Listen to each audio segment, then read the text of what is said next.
పూరా local. Welcome to పూరా local. Ahmedabad విమాన ప్రమాదం ప్రభావం ఎయిర్ ఇండియా బుకింగ్స్ పై తీవ్రంగా కనిపిస్తుంది. ఎయిర్ ఇండియా టికెట్ల ధరలు తగ్గుముఖం పట్టాయి. దేశీయ అంతర్జాతీయ మార్గాల్లో 20% మేర బుకింగ్స్ క్షీణించాయి. టికెట్ ధరలు సైతం 8 నుండి 15% తగ్గాయని Indian association of tour operators president పేర్కొన్నారు.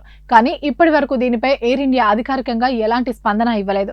అంతర్జాతీయ మార్గాల్లో ప్రధానంగా యూరప్, ఆగ్నేసియా మార్గాల్లో 10 నుండి 15% టికెట్లు ధరలు తగ్గిపోయాయి. డిమాండ్ లేమితో పాటు ప్రమోషనల్ స్ట్రాటజీ కూడా టికెట్ ధరలు తగ్గడానికి కారణమని విశ్లేషిస్తున్నారు. అంతేకాదు టూర్ ఆపరేటర్ల ద్వారా ఎయిర్ ఇండియా విమానాలకు టికెట్లు బుక్ చేసుకున్న వాళ్ళు కూడా వాటిని రద్దు చేసుకుంటున్నారని పేర్కొన్నారు. కార్పొరేట్, ఉన్నత స్థాయి ప్రయాణికుల ప్రత్యామ్నాయ విమానాలను ఎంచుకుంటున్నట్లు కూడా వివరించారు. దీన్ని బట్టి చూస్తుంటే అహ్మదాబాద్ విమాన ప్రమాదం ఎంతగా ప్రభావం చూపిందో అర్థమైపోతోంది.